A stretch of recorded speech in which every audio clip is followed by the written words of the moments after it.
The Return of Light, Chapter 1, The First Dawn, Part 1 of several.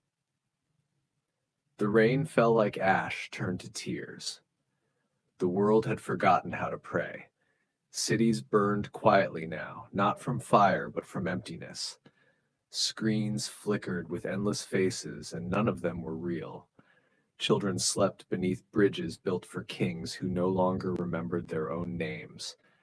And somewhere, under the gray pulse of a dying sky, a man walked barefoot through the ruins. He had no name, or perhaps he had too many. His robe was dust and shadow, his eyes light trapped in human form. When he stepped through the mist, the world seemed to pause, as though creation itself had remembered something it had tried to forget. A stray dog barked, then bowed its head. A mother clutched her hungry child tighter, and an old man looked up from the gutter, whispering through broken teeth, "You came back." The stranger did not answer. He knelt beside the old man, touched his trembling hand, and the cold vanished. The man's fingers straightened, his breath returned, steady as morning wind. And for the first time in many years, he began to weep, not from pain, but from warmth. "Do not thank me," the stranger said. His voice was soft, yet every sound in the city seemed to fall silent to hear it. "Thank the light that still lives within you." Then he rose and walked on, disappearing into the rain that shimmered like silver dust.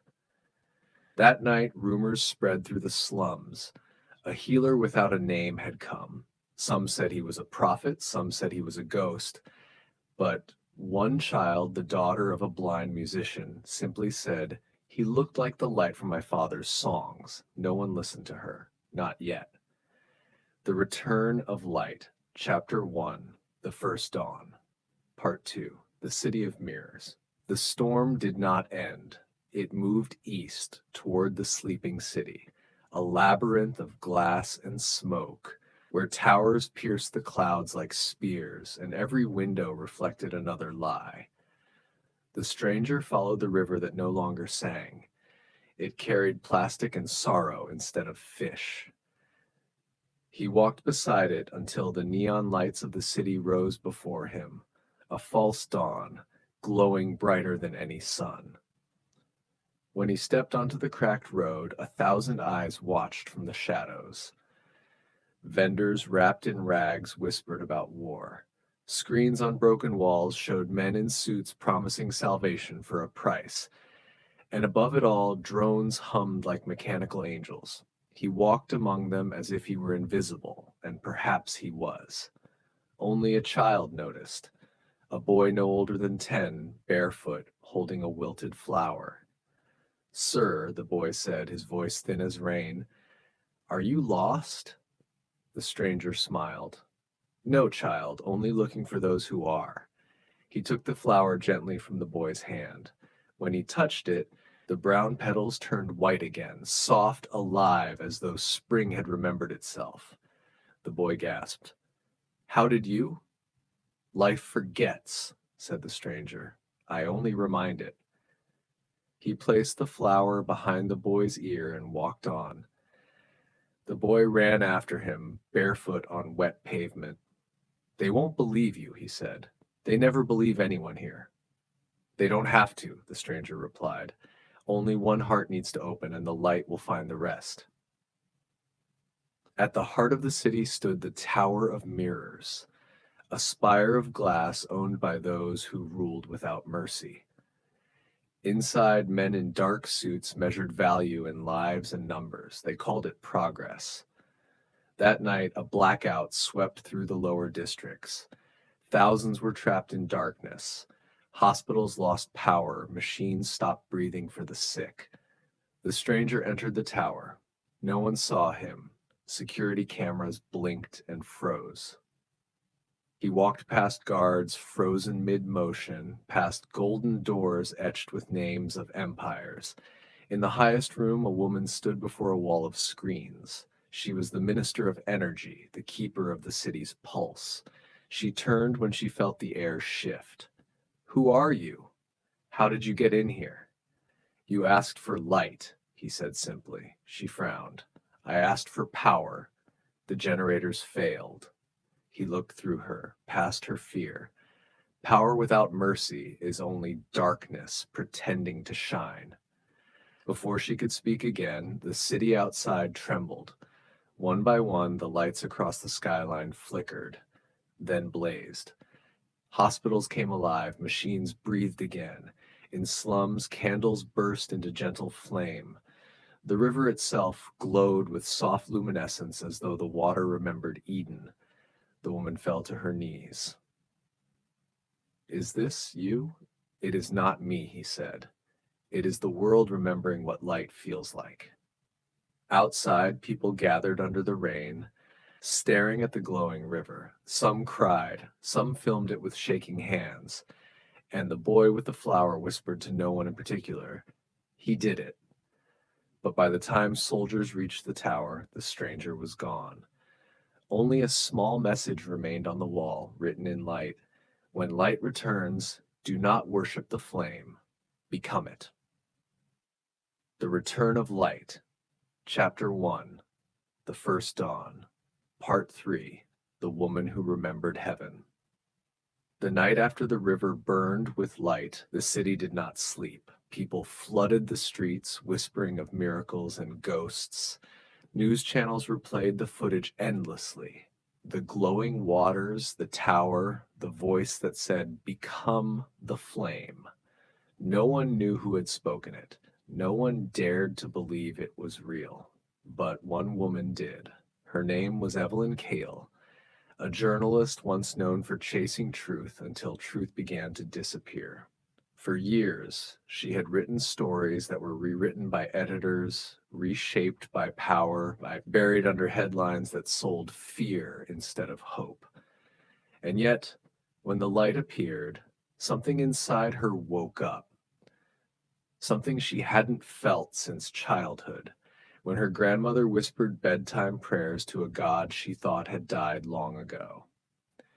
Now, sitting in her small apartment on the 42nd floor, Evelyn watched the river through her cracked window. The light still shimmered faintly, pulsing like a heartbeat. Her camera was on the table, still recording, the red light blinking like an eye that refused to close. If this is real, she whispered, then everything changes. But even as she spoke, a message appeared on her screen, an encrypted feed, no sender, only a single line of text. He walks again. Follow the light.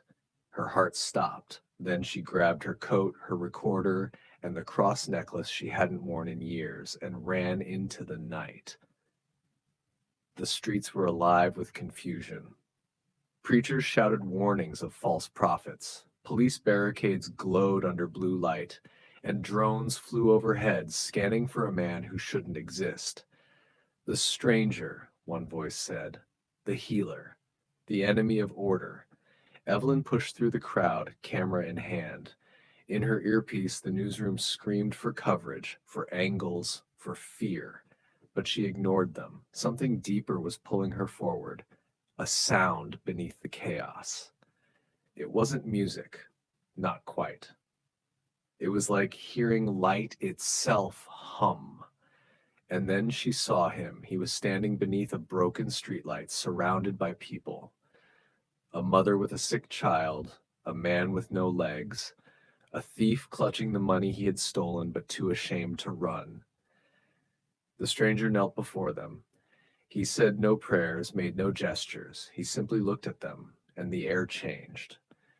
The thief dropped his money. The crippled man stood, and the mother's child began to laugh, her fever gone like smoke before dawn.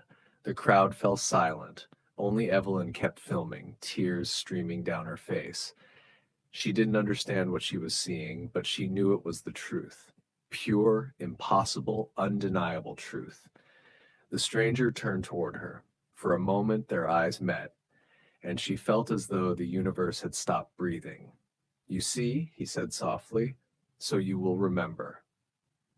She lowered her camera, trembling. Who are you?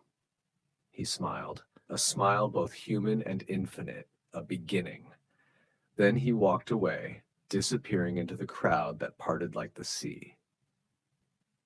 By morning, the city erupted. Governments demanded answers. Churches declared him a heretic or a sign of the end. Social feeds divided the world in hours, believers, skeptics, hunters. And Evelyn, who had captured the only clear footage of the miracle, became both a witness and a target. Her video spread across every corner of the net, and with it, a new question rose like thunder. If God walks again, what becomes of those who never believed? Evelyn didn't sleep that night. She replayed the footage again and again, her hand hovering over the pause button, stopping each frame where his eyes met hers.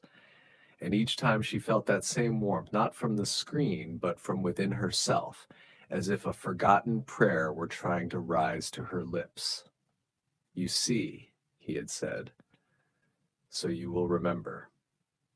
Remember what? She wondered.